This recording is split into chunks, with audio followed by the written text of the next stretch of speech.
From Eyewitness News, this is Newsmakers. As it turns out, Governor Lincoln Chafee needed only walk down the hall of the State House to find his pick to run a new office charged with overseeing the state's checkbook. This week, Peter Marino, the former Senate fiscal advisor, was named the director of the Office of Budget and Management. Pointing us in the right direction starts with setting high standards for our agencies and departments and holding them accountable for how they use public dollars. Of course, Marino can't print money, so what's his plan for squeezing every cent out of your tax dollar? Our guest on the first half of Newsmakers, Director Peter Marino. Then, the deadline has passed. We now know the layout of the political battlefield for the Rhode Island General Assembly. This week on the second half of Newsmakers, Eyewitness News political analyst Joe Fleming breaks down the must-watch legislative races for campaign 2012. Good morning. Welcome to Newsmakers. I'm Tim White. Joining me on the panel, WPRI.com reporter Ted Nesi and Eyewitness News analyst Arlene Violet. Good morning, everyone. Hello. Good morning. Welcome back. Thank you very much. Good morning, Peter, and congratulations on the appointment. Thank you. Let's start with a simple question. What are your marching orders from Governor Lincoln Chafee? I think it gets pretty simple. I think it's about trying to identify where we can find savings in the budget and make sure that services are at a cost that taxpayers can afford. Some priorities that he's laid out for me already is that education is important, and helping municipalities in any way possible is also on the agenda. So what does that mean in a nuts and bolts fashion for people at home to understand? What are you charged with doing? Are you penning the budget? Are you providing analysis and help to the governor and to Rosemary Booth-Galugli as she works through the numbers? How is this going to work? Sure. The Office of Management and Budget, it's principally responsible for developing a long-term strategic plan for the state and using the tools available to it, such as the Budget Office, headed by Tom Mullaney, to develop the budget, to identify where we can find savings in the different agencies, to lay out the priorities from the governor, and to make that a reality.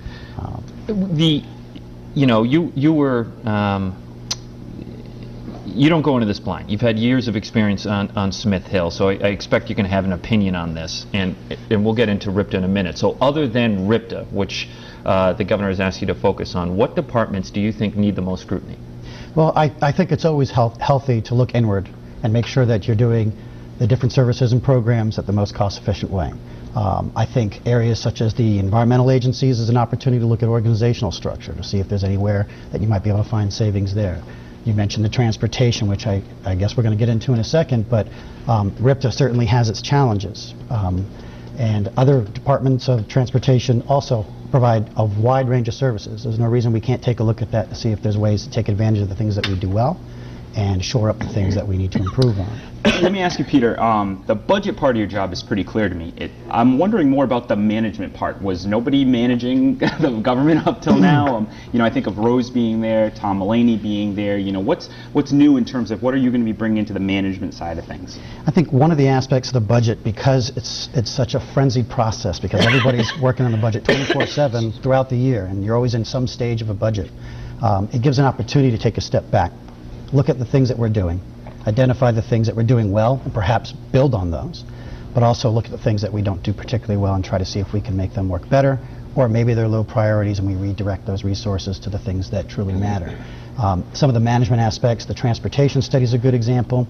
I think there's opportunities to look at the human service agencies to see in terms of how we actually deliver the services. Are there opportunities to find savings there? But isn't this the department head's job? I mean, has this been, just by creating your position, is that an indictment that it's been an epic failure on their part for not doing this job already? No, I don't think that's necessarily why it was created. The department heads, many of them do an excellent job. There's some very difficult services to deliver, and I think they do them very well. However, there's opportunities to make sure in the current budget year, for example, that we hold the line on expenses. We don't want to encourage supplemental budgets. When you have supplemental budgets, that impedes your ability to make other decisions and follow Let me press you on that, because that's been a real problem. I was at a House Finance hearing a few months ago where they marched in a bunch of department heads, and they all admitted they were spending millions of dollars more than appropriated, and Chairman Mello sounded infuriated, frankly. He's like, we gave you this much money, and you're spending this much. It doesn't work if you do that. I mean, is that going to be part of, are you going to be able to stop Hold that? on. Well, I think it's important to get a handle on the current year budget.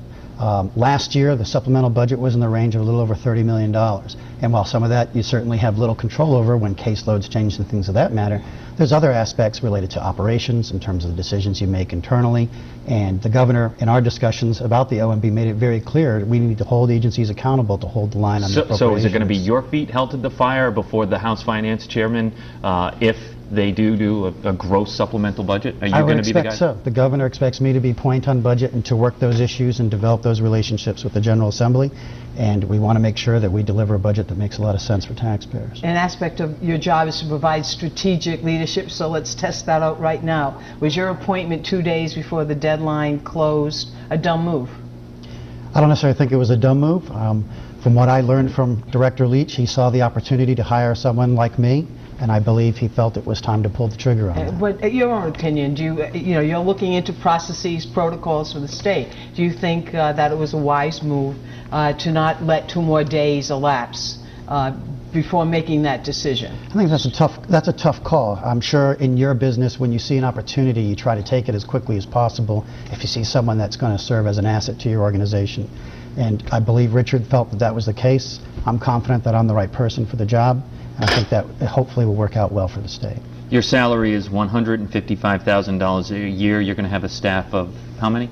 Well, the entire OMB includes existing personnel from the Budget Office, from the Office of Regulatory Reform, Performance Management. There's approximately 30 FTEs in there already. Are they adding staff beyond what's already existing? No, that's approximately where it has been. There may be 1 or 2 positions included in that. And as part of building the office, I want to make sure that we don't build any additional layers of staff that aren't necessary and make it an operation that's efficient as well. Well, what do you say to people at home right now that might be, shaking their heads, going, wait a minute, the state is hemorrhaging money. Why are we expanding government right now?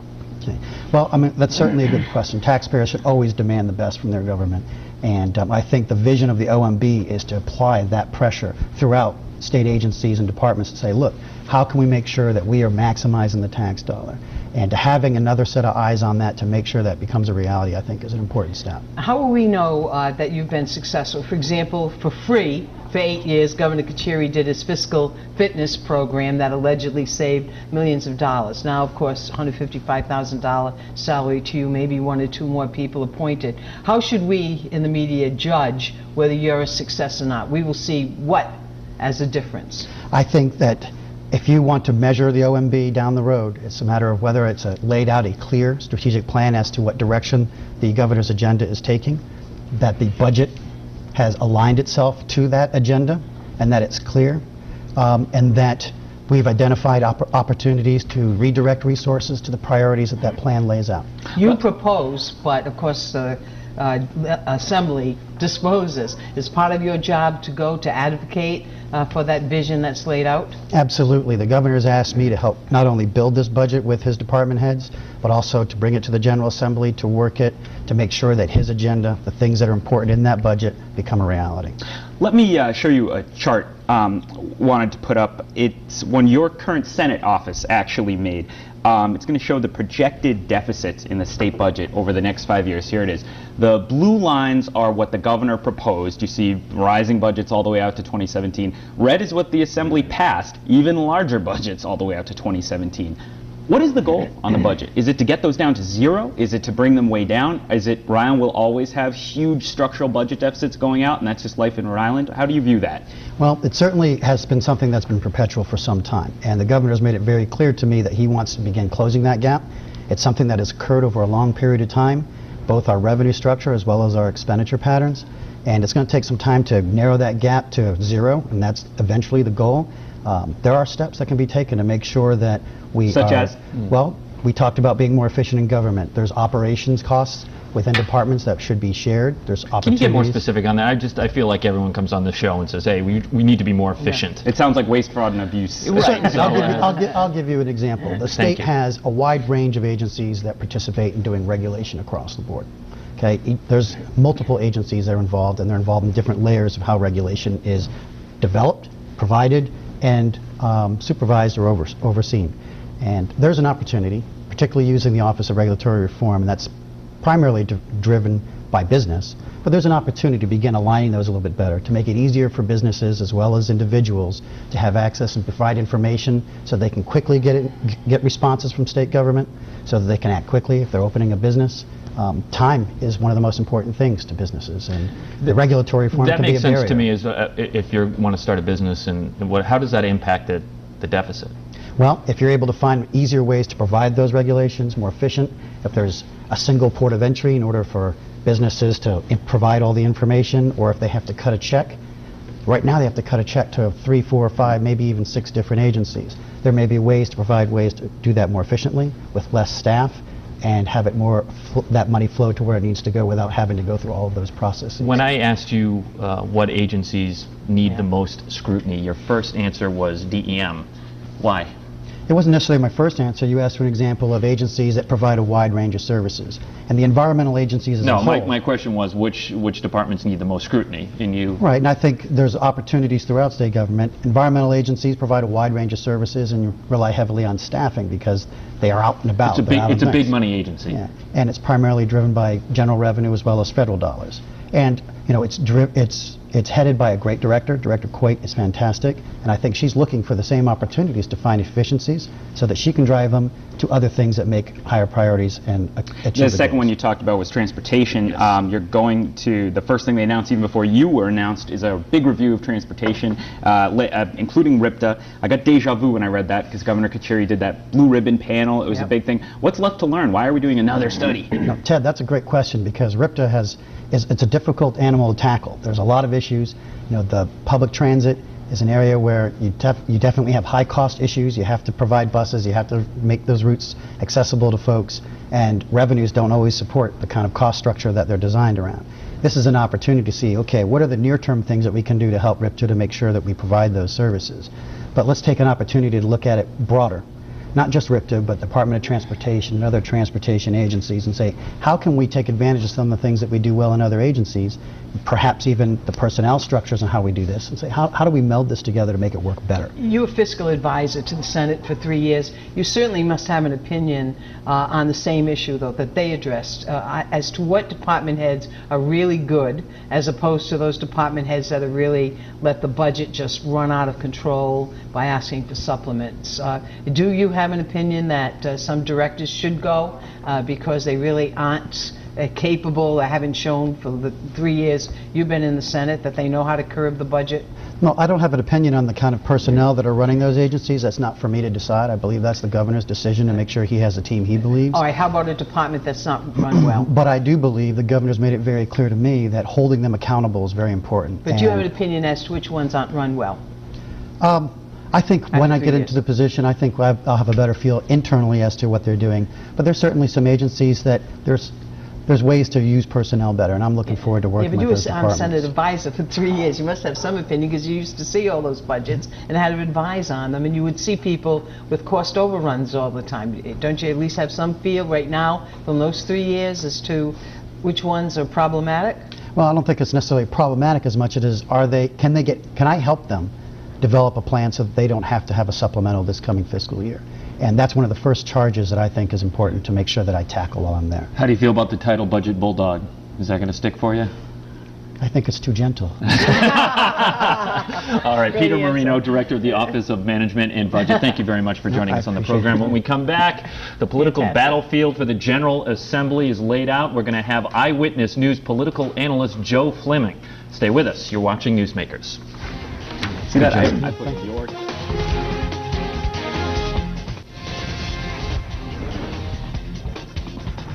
Welcome back to Newsmakers. I'm Tim White. I'm joined on the panel by WPRI.com reporter Ted Nesi and Eyewitness News analyst Arlene Violet. And we're joined by Eyewitness News political analyst Joe Fleming. We're talking the General Assembly races for 2012. The Secretary of State office has certified or is certifying. We tape this program on a Friday morning. The signatures. You only need to get, what, 50 to get on the ballot for General Assembly. Something Rep. Dan Gordon failed to secure. What are the big ones everybody should be watching? Well, as far as we can look at it in a couple different ways. Primaries and general elections, Tim. I think first we might want to look at primaries. Okay. And we're going to look at the Senate and we're going to look at the House. As far as the Senate goes, the main primary I think we really want to look at is in East Providence. Finance Chairman Dan DuPont against State Representative Bob DeSilva. I think that is a key primary to look at, due to the fact we have an incumbent rep challenging an incumbent senator. And right now, that could be a very marquee race. So what is happening in East Providence? We have two Democrats poised to duke it out. What's the backstory here? It's not just there. It looks like Healy O'Mello, the finance chairman, had a Democratic opponent who dropped out. The open Senate seat in East Providence, which Frank Duval gave up, Billy Conley, the councilman, filed for it, plus another Democrat. That Democrat dropped out. Billy Conley wins the seat by default. There's no Republican in the race. And the other two representative seats, which are open seats in East Providence, which is Bob DeSilva's seat and Representative Savage's seat, there's multiple primaries there. But it's like they're fighting with each other, the Democrats within the city of East Providence, to have all these primaries. You don't normally see that in a city where all the races have primaries at the beginning. Hey, Rep DeSilva, I know his district changed a little bit, but he could have run again as a rep, and he has a name. Yes, he could have ran as a representative. He would have had strong union support running for his own seat. Due to the fact he voted against the pensions in the House. And I think he would have been a lot safer in that sense, where he probably would have got reelected in the House seat with a lot of support. Now it's more of a war in East Providence, where the Democrats are fighting with each other. And pensions is a key issue, right, Joe, in that race? Yeah, I would think pensions would be one of the key issues in that race, due to the fact that Dan DuPont was the person who really helped get the pension reform through the Senate. It passed with only 2 people going against it. And Bob DeSilva in the House basically voted against the pension reform. So I think that's going to become one of the major factors in this race as it develops. What's the next race? The next race I would look at in the Senate would be in Central Falls and Pawtucket. It's Betty Crowley, the current senator, against Joe Marino, who was the former police chief in the city of Central Falls, who was removed as police chief by the receiver. Yeah. And now he's trying to come back and take the Senate seat. He's a former state representative, so he does have a base of support. At the same time, he was removed as a police chief by the receiver. So that could turn into a very interesting race. Is that going to be baggage for him? It could be baggage. They both have been around the city of Central Falls for a long time. One of the key factors here is simply about 30% of the district is Pawtucket now. So whoever does well in Pawtucket, they may run even in Central Falls, and the person who wins Pawtucket could end up winning that Senate race in the end. About a month ago, Republican Mark Zuccheria, Republican chair, talked about the fact of running quality races and targeting, et cetera, even though he might not have candidates for each and every race. A moment ago, you mentioned Mr. Conley becoming the heir apparent because he doesn't have a Republican challenger. What kind of grade would you give Mark Zuccheria in terms of putting up candidates? I think it's a little early, due to the fact that a lot of his candidates aren't known yet and have to build up a base of support in their districts over the next couple of months, because they're running in November. However, one thing that stands out is Representative Gordon's seat. He wasn't running as a Republican, but he was running as a Libertarian, and a Democrat filed, but no Republican filed in that seat. And now Rep. Gordon didn't get the signatures. The Democrat wins that seat. And that was John Laughlin's seat. So there's a seat where the people down there tend to vote more Republican than Democrat. A seat I would have thought the Republicans would have filed somebody in. They did not. Do you see any gains for Republicans? Yeah. I think right now the General Assembly will probably stay about the same. I mean, you got a couple open... The Republicans in the General Assembly? Yeah, because, I mean, for example, you got a couple open seats. You got Representative Savage's seat. The Democrats possibly could pick that seat up. You got Bob Watson's seat in East Greenwich. There's a 3-way Republican primary for that seat to face the Democrat who ran last time for state Senate. So, I mean, that's a seat the Democrats may have a shot to pick up, or it may stay Republican. I don't see big changes in the General Assembly. There's a few seats the Republicans might pick up, but there's a few seats the Republicans might lose in the House. Does that surprise you? With all the controversy we've had the last day, the pensions, 38 studios, the state 10.9% unemployment today, and we might come back with a very similar legislature. I've been doing this for years. Ali's seen it for years. Every year the Republicans run some candidates, but they never run enough candidates to make serious gains. The only time they did was in the 80s in the Senate, after the reapportionment when it went to court. In the Senate, they really gained seats. And in the next election, they lost all those gains. So Rhode Islanders tend to stay with the Democrats because the Democrats, it seems, tend to take care of the people in their own districts. And they're small districts. A House district might be 11,000, 12,000 people. A Senate district, 15,000 to 20,000. So you get to know your people in those districts.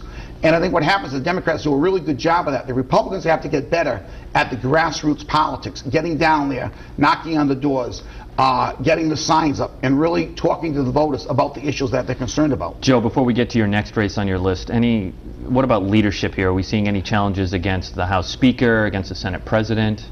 There are candidates against them, but I don't see them having serious challenges, nor do I see the minority leaders having serious challenges this year either. I don't see there's an independent running against the Speaker, a Republican running against the Majority Leader in the House. The Senate President, I think, has the same opponent as she had 2 years ago. The Majority Leader in the Senate has 2 independents running against him. They're challenges. They have to go out there and campaign, but it doesn't seem like they're well-financed campaigns against them at this point. Well, often the real challenge for them is once they're in the chamber. What is the next race that you're watching? Well, if we look at the House side, in the primary, there's a couple of House primaries we want to look at. One of the main ones is up in Federal Hill, which is House District 8. Representative Tarrell, who's finishing his first term, he's being challenged by 2 Democrats. Ms. Kinsey, who's a fairly, as Ted mentioned it to me earlier, a very liberal type person, and John Lombardi, who ran for mayor last time, was the former councilman from that area. So that's the race that's well worth watching, a 3-way race. You're never sure what's going to happen there. John Lombardi has a lot of roots in the Hill. Mike Tarrell's been up on the Hill for many, many years. So that's going to be an interesting race to watch. Lombardi's got to be a challenge for the incumbent in this race. I mean, it's a huge name up there. I would think so. It is a huge name. Again, Federal Hill has changed over the years. There's new people moving in. The demographics has changed somewhat, but the Lombardi name is still well known. And up Kinsey there. and Lombardi are sort of a picture of the new and old Providence, Correct. right? She's very young, pretty liberal. She's got a lot of support in the Rhode Island's future kind of grassroots area, while Lombardi is an old school Paul from Federal Hill. You know, he's been around forever, and we'll see where people go. The question there is, in the Democratic primary, it comes down to your base and getting your vote out. Does she have a big enough base where she has voters she can get out to vote in a Democratic primary? We're only talking maybe 20% of the eligible voters voting in a Democratic primary. So it comes down to identifying your voters and getting them out to vote. During pension reform, there were ruminations by the union that they would put up candidates to defeat those that voted for pension reform. Did that materialize? It doesn't seem so. It doesn't seem so. I don't see a lot of serious challenges of people who voted against pension reform or for pension reform by the unions or by other groups. Some of those people are being challenged, but how serious they are, we have to wait and see. Some of this is early. The filings just ended. You got to see on how much money these people can raise. Is it a September primary or does it go to November? I mean, that's going to determine things. For example, Representative Hull is being challenged by former Representative Wasley, who he defeated 2 years ago. So, I mean, there's a race that could be interesting. They may talk about pensions in that race at the same time. But good. Yeah, I was wondering if we could just shift gears for a moment and look at the CD1. Cicilline, Gemma primary, and then, of course, Doherty in the general election. We have a debate coming up August 28th between David Cicilline and Anthony Gemma. Are you surprised at all that we haven't seen more spending on air buys from, say, Anthony Gemma going into September 11th? I'm surprised at this point Anthony Gemma has not been out there more with his media. Again, we haven't polled on this race since May for Channel 12, but maybe he has numbers that show he doesn't need to spend the money right now. He could push it into a smaller period of time. But at the same time, I would think Anthony Gemma wants to start building a base for himself. He finished second last time in a 4-way race. But again, we talked before, those people who didn't vote for Anthony Gemma, the Siegel people, the Bill Lynch people, are people that are more traditional Democrats or liberals that would go to David Cicilline. So that helps David in the primary. If I'm Anthony Gemma, I want to be out there right now trying to stir things up and get my message out to the voters to vote for me over David Cicilline. And then the last time we polled CD1, the general election, was February. We had Cicilline down 15 points to Brendan Doherty. How much do you think the dynamics have shifted? I don't know how much they shifted at this point at all. I mean, if that race shifts, I do expect it to close up as the election gets closer. It's a traditional Democratic district, presidential year. Obama should do very well in the 1st congressional district. That should close up. Democrats would tend to come home. The question is, can David Cicilline bring enough of the Democrats and independents home to win the race, or is he going to fall short in the end? Now we've got the HUD business going on in Providence. That's another blow to Cicilline, is it not? No question. Every time an issue comes up about the city of Providence that he's tied to, it reminds the people of what's happened in the last couple of years in the city of Providence. And that doesn't help David Cicilline. The more that's in the background, the better for David Cicilline. So back to the signatures. Any surprises as the signatures are coming in, being certified? Yeah, what we found was 4 people who filed, who were incumbents, did not return their papers. One of them was Rhoda Perry, who announced after she filed that she wasn't going to run.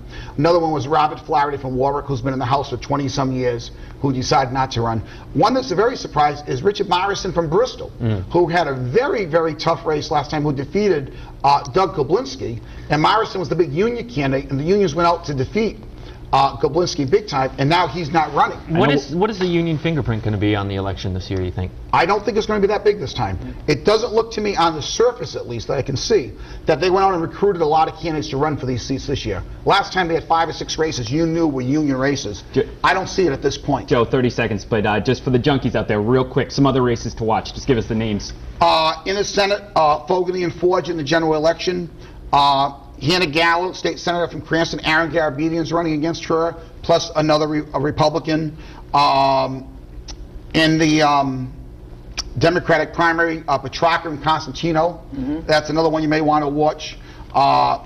In the general Watson seat, Senate House District 30, the 3 Republicans going up against the Democrat. Those are all races that you want to watch coming November. And there could be a lot more as the races develop if the candidates do what they have to do to get themselves known. Joe, we appreciate having you on, and we clearly have to have you back. A lot to talk about going into 2012.